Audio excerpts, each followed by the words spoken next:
Hey, it's Aaron, the metal theologian. Fuck.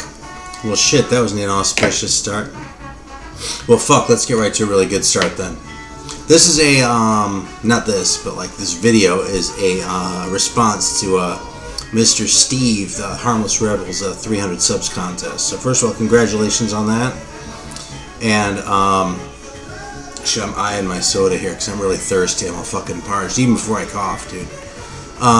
Yeah, anyway, so the contest, though, was to show, like, some really cool record covers, like, that have weird packaging, specifically, so not just, like, ones that look cool, but, like, you know, ones that are packaged weird. And then cool B-sides. I think he said a specific B-side. I've actually got two in a runner-up. And then a guilty pleasure. And we're going to save the guilty pleasure for last. What we're saving for first is little Nesbitt's peach soda here. There's actually a song about Nesbitt's lime soda, which I never saw, but it might have been discontinued before I moved to California. Anyway, this is a California soda. Where's it from? Oh no, Waco. How about that? Bottled under the authority of Big Red. How about that shit? I had no idea. Usually see this out west, though. It's kind of common on the west coast. I saw it all the time. I don't see it as much out here, but it turns up once in a while.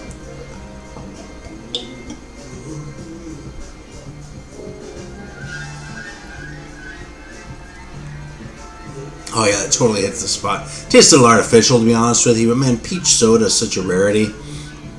I actually got one, a knee-high one that I was going to talk about. My wife drank it, so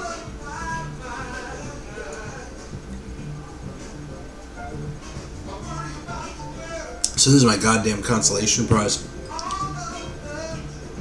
Yeah, there's the peach in the finish. It's coming through. It's really good, actually. Well, I gotta say it's refreshing, because I'm fucking thirsty right now. I should have a glass of water before, but I'm fucking still dying here. So it gets points on that front. But it's just a tasty fucking soda, man.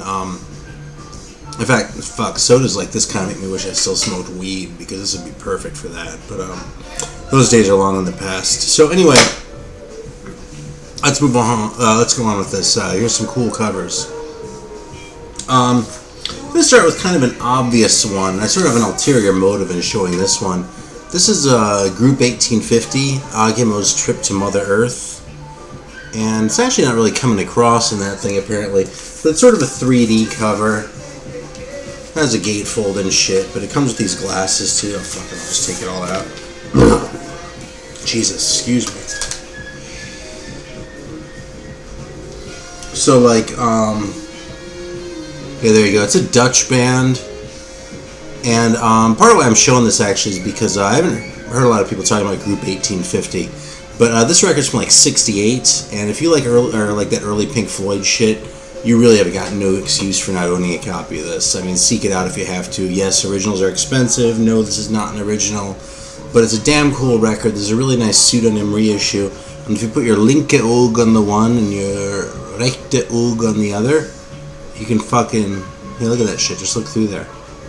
Isn't that fucking crazy? Jesus. Okay, so there's that one. Let's put this away. Shit, my fucking computer sounds like it's running hot. I hope it doesn't overheat on me again. I'm all paranoid about that because it happened a couple times when I started videos. So I'll probably try to keep this moving along. There's another one. This is by a German band called Kollektiv. And I don't know, man. I mean, honestly, this was a little bit on the pretentious side. It's like a jazz rock thing. I'm not even sure if I want to show this in a way. But as far as gimmick covers go, this is definitely a unique one. This is originally a Brain release. No, this is not an original. And if you look inside the gatefold, you see it has like this extra thing. Shit, I don't know if I can do this without fucking it all up. Ah, fuck. So it actually has these fucking things in here that you can kind of slide to change the words. So see how it says rock, jazz? You can like slide these fuckers so it says pop jazz. You see that? Or you can make it say jazz, and you can actually do that all the way across. So it's kind of silly, but it's the only thing like this in my collection.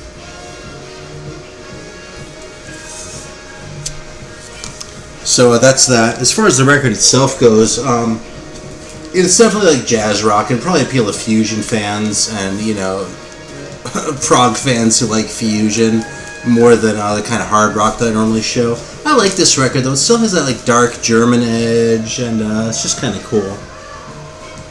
This one's a little bit hard to show, but this is another one that's German.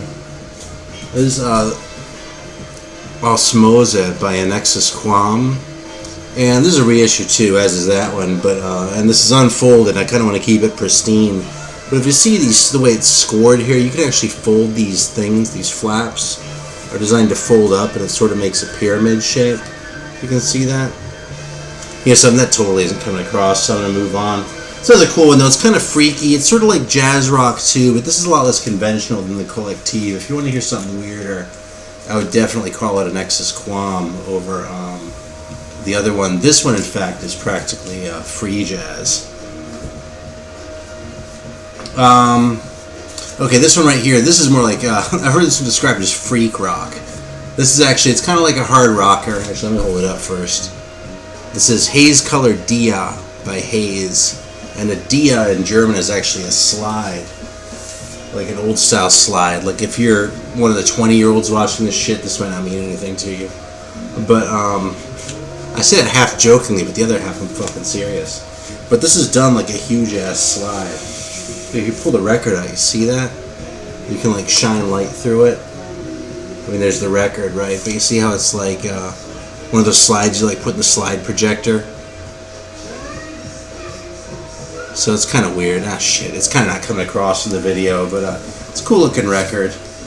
And this is another reissue. This is actually on the Long Hair label out of Germany, who have done some great stuff, and I give them pretty big props for taking the trouble to reproduce this thing. So they didn't reproduce the original Bacillus label, but that's about it. Alright, and finally, this last one I'm going to cheat because it's one that I've shown before, but it's just, I mean, it's just hands down my best one. It kind of is the winner in this whole sweepstakes. So without further ado,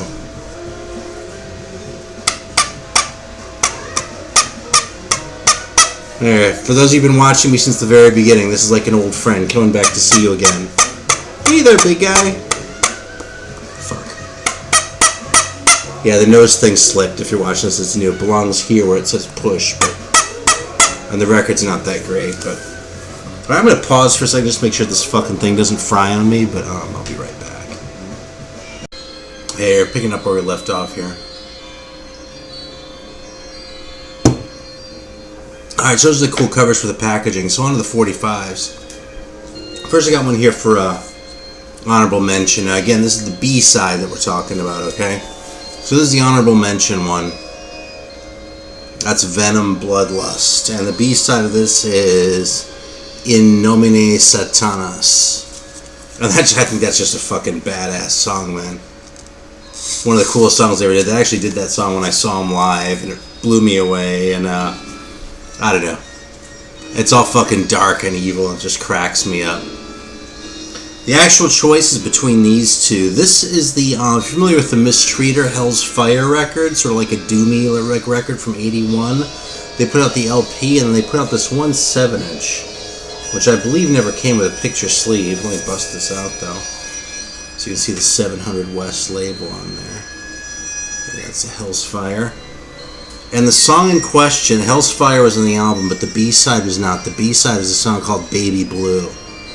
And it's not the Bob Dylan song. It's a hard rocker, an original. And it's upbeat, and it rocks, and it's just fucking fantastic. It's actually even a little bit earlier than the album. This 45 came out in '80. So, yeah, it's a cool artifact from the early days of Mistreater. Oh, fuck, this thing is running hot. Okay, well, whatever. And the other one that's sort of tied with is this one, actually. This is, I believe, no, I think they had that EP before this, All Turns Red or something like that. But this is the War Dance 7-inch by Killing Joke. And the B-side of this is a track called Psyche with 2 S's. And it's just fucking awesome. Actually, same deal. When they did that song when I saw them live, many years ago, like early 90s, and it was just fucking awesome. I was like, oh my god, that song is one of the greatest fucking things ever. So, showing off the back of the cover there. It's the Malicious Damage label. It's War Dance and Psyche. And yeah, for awesome B-sides that overshadow the A-side, that's up there. I mean, War Dance is a great song too, and it's a different version than the one that made it to the first album too. This one's more raw, so this record's really worth seeking out just for that alone. But fuck, this thing is tight. But the B-side, man, goddamn. So, Mistreater or Psyche. It was hard to do this, actually. There's one thing I learned trying to find one of these, that I need to go through one of these days and listen to my 45s. Just fucking go through, because there's all sorts of shit. I used to listen to a lot of 45s, man. Then I would still buy them when I saw them. You know, like if something came along where I was like, oh, this is cool, or oh, I heard something about some record, and I would get shit, listen to it once, and put it away. And now I'm finding all this shit, like fucking Mike Rep and the Quotas reissue, and shit by,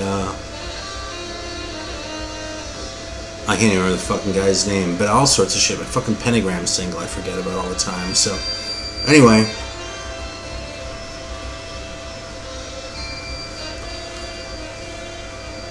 That's my entry for the 45 section. And finally, the Guilty Pleasure one. Now, I don't have a lot of Guilty Pleasures anymore, because as hokey, as lame as it kind of may sound, because, you know, we all have them, especially when you're collecting. But I've purged a few times over the years, you know. So the first big purge was about 700 records.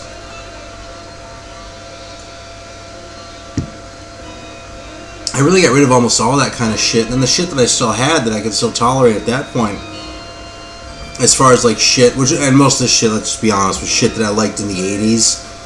And then came back to later and it just sounded too like 80s, like, because that whole like synthed out production shit just bugs me no end. I mean, I think it spoils good records from the era. Like the Deep Purple records from the 80s, actually. You know, Perfect Strangers and House of Blue Light both. I think they're solid records as far as the songwriting and the performance. But the 80s production just makes them hard for me to listen to. I just can't stand it. You know, just about anything on a big label from that era. Which is kind of fucked because I have all this 80s metal, but like the private productions just didn't seem to suffer from that same ailment. And even some of the bigger independent labels too, like, you know, the Metal Blade and the Combat, they knew what they were doing, man. But fucking anything on a big label, man, ugh. And any of the pop music, I just can't fucking take it, man. I can listen to 70s pop all day, but, well, okay, maybe for an hour or two, not all day, but let's be honest. With some exceptions, like the Raspberries, who I thought about busting out for this, but all that by way of saying. First big purge, about 700 records, most of it went. Second big purge is about twice that many, probably about 1,500 records, and whatever was left just did not survive that purge except for this one. And I gotta confess, I love this record. Fucking MTV shit all the way. But I can even still hang with the hits, like One Thing Leads to Another and Saved by Zero. But man, some of the album tracks on here, like Opinions or Reach the Beach or Outside or Privilege, man, fucking, I can just listen to this thing from start to finish and still dig it. Fucking 30 years after the fact, breaking all sorts of rules. I mean, they didn't have a fucking bass player in this band, man. I mean, they have like a session bass player. But I'm all about bass and drums in a band. Why the fuck would I listen to a band with no goddamn bass player, you know? But I don't know, man, that record just does it for me, so I gotta admit, that's my guilty pleasure right there, is The Fix. And I'll tell you something, I gave the other ones a chance too. You know, because I remember a song like Red Skies and shit like that. And I gave some of that shit a chance when I was sort of like doing, you know, immersing myself a little more in my guilty pleasures. And I just couldn't get into that shit the way I could this much. So I don't have Shuttered Room, I don't have Phantoms or whatever the next one was called. But this copy of Reach the Beach I've had since I was like, well, I bought this record when I was in high school. I actually had it on tape prior to that, which I bought like as a new release, basically. So that's it. That's my three things. You know, again, Steve, congratulations. Not concerned about the contest aspect, frankly. This was a really cool set of questions, though. It was a lot of fun to think about. It was harder than I thought it would be. I went through all my shit. I didn't spend a ton of time, let's be honest. I spent like an hour going through my shit to say, oh shit, I already showed all those covers a while back. What do I have left? And then with the 45s, it was even harder. So, in fact, the guilty pleasure, I was like, when I saw that video the first time, it was like, oh, why don't you talk about guilty pleasure? I was like, oh, fix. There's just no fucking contender. So, alright, that's it. Thanks again. Congratulations again, Steve. Thanks for watching. Hope you got some laughs, and maybe you heard something new, like Sun Ra in the background. I'm geeking out over myself after Record Store Day. Thanks.